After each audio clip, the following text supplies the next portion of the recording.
I hate books where somebody comes in the last chapter or the next to the last chapter, and then it's, oh, they're the murderer.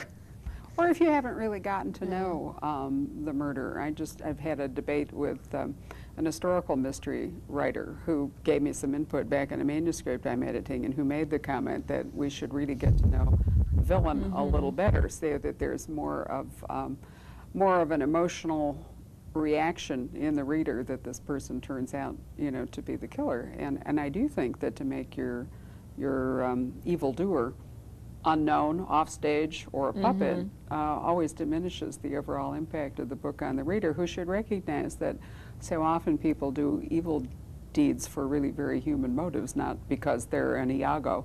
I mean, I've always thought that, in fact, was the real flaw with Othello, is that I find Iago really kind of incredible.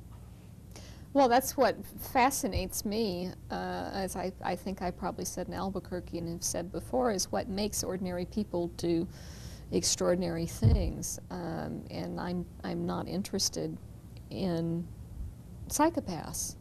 I mean, there are people who write very good and interesting books about people who are beyond normal behavior, but it just doesn't interest me in the same way. I want to know, what would make me or you do something that we would not imagine ourselves doing. And I think I've actually, most of my murderers, I'm not sure I would even call them villains, have been at least in some way sympathetic. And certainly comprehensible, whereas, for the ordinary person to try to work out the psyche of a Jeffrey Dahmer, I mean, I have no idea why he skinned people to make lampshades, and to be honest, I don't really want to. Exactly, don't care. So there we are. Another thing that I particularly like about All Shall Be Well was that I thought you had such an unusual premise, which is to say a woman terminally ill and dying, who does die, but just slightly unexpectedly. I had a terrible time describing this book when, people would say, tell me in one sentence what this book is about. Well, it's about this woman who's dying of cancer, and they go, ugh, I don't want to read that, but it's really not a depressing book, I don't think. No, and she dies. And there's a good parallel. We had a discussion club meeting at the store last Thursday, and one of the points about All Shall Be Well? No, Dreaming of the Bones. Sorry. And I just blanked out there for a moment. And one of the points that that we made is when talking about, you know what, I blanked out. Where was I going? Let's get back, and I'll get back to you on this question. I'm sorry, my whole mind just sidetracked there. Okay, dying of cancer, she does die. She does die. Well, and the premise, I still don't remember what it was I wanted to say about that, but what I was going to say earlier was that I liked the premise so much. Oh, I do remember. It was somebody brought up the question of Anna Quinlan's book, One True Thing, in which the mother is also dying of cancer and also dies just that little bit unexpectedly. And the question is then raised, was it a mercy killing? Did someone kill her? Or did she commit suicide? And it seems so improbable that she might have committed suicide because she was so helpless. And there's some of that, those same questions are addressed to the death of Jasmine, which is, did someone do a mercy killing so she wouldn't suffer anymore? Did she manage to commit suicide despite, her relatively helpless condition? And so often the terminally ill, by the time they might like to exit, are no longer able to, can't by themselves anyway, unassisted. Or so improbable, it seemed, did someone kill her? And if so, why when she was dying anyway? And, that was the conundrum that you presented, which I think is fascinating to explore. And all of those options are possible. Well, it's very interesting to look back and sort of pick out the genesis of these books, and I have come to find fascinating how books come together. They're like mosaics, and the pieces come from so many different and often very unexpected places. But I think the very beginning of the idea for that book came from an article I read in the newspaper, in the living section in the Dallas newspaper, about an older woman who was terminally ill with cancer and had made friends with a younger woman at work, and had later quit her job, and the younger woman had become her, almost constant companion.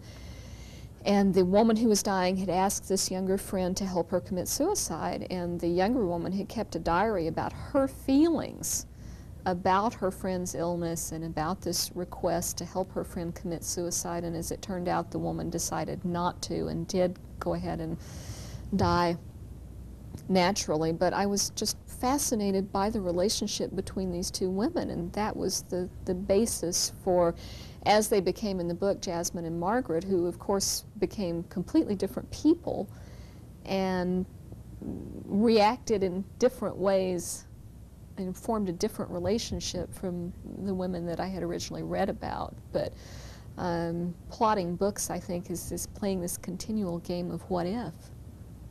What if you had these two women who had this relationship, and you go from there.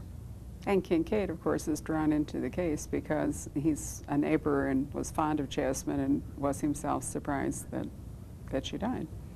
I love this book. We can't really say... I actually love this book, too. It's definitely up there. Well, I think you brought off a difficult concept very, very well. Then we move on to a book that is set in the children's, and I think I asked you in a previous interview whether you had watched The Pallisers, which I'm so fond of, because there's a lot of the children's in those Anthony Trollope novels that were on Masterpiece Theater. I did, but I think at the time I was writing this book, I didn't make the connection. It was just one of those where I happened to have been there and seen a house. And funnily enough, the house that belongs to the people in Leave the Grave Green, I still swear that I saw on a trip at some point driving through this road in the children's, and I could never find it again. So I'm not sure whether it's a complete figment of my imagination or if it existed in this sort of Bermuda Triangle. And I could never get back to it. But I think somewhere there is a real house that looks like this. But I couldn't tell you where. Well, I will mention, too, that one reason Deborah and I are being so careful enunciating the title to this novel is that when I reviewed it for our publication in the Book News, when it published, I thoughtfully wrote a review about a book called Leave the Grass Green. Which I then referred to as the fertilizer mystery. Absolutely. Deborah wrote me a very kind note in which she said, "Dear Barbara, thank you for your kind review of Leave the Grave Green, but you've referred to it as Leave the Grass Green. Oops." And we both do refer to it as the fertilizer mystery, and it's not totally inapposite because you do have this this river running through it, and a crime that. In fact, the genesis probably of the whole plot is the earlier death of a child drowning in the river. So there is very much the countryside. I mean, this is a book where one was suburban London and one was in the house in Yorkshire. This one is really a countryside. It's interesting. I can look back at the sequence of books and see my interest and my research skills growing from book to book. The first book, the one set in Yorkshire, I wrote pretty much by the seat of my pants. This was a stage in my life where I didn't announce to people that I was writing a book, or if I did, they certainly didn't take me seriously, and I couldn't very well say, well, I have to go back to England and go to this timeshare in Yorkshire and find out all these things. They would have looked at me and said, oh, right. And I didn't have any professional contacts as in my, police contacts that I have now, or medical examiners, or so I just more or less made it up. And at least relatively successfully, I guess. And I remember being told one time in some sort of a writing course that you should never use fiction as a source of material for research. And I certainly had to differ in that case because I had nothing else to go by. Sure. Well, I think it is a very successful book, but it's the smallest of your books. Oh, it's definitely a first novel. The circle, the closed circle, is the narrowest now and you don't really move off the spot, whereas your books have opened up. But then in All Shall Be Well, there's lots of wonderful sort of local history and color about Hampstead.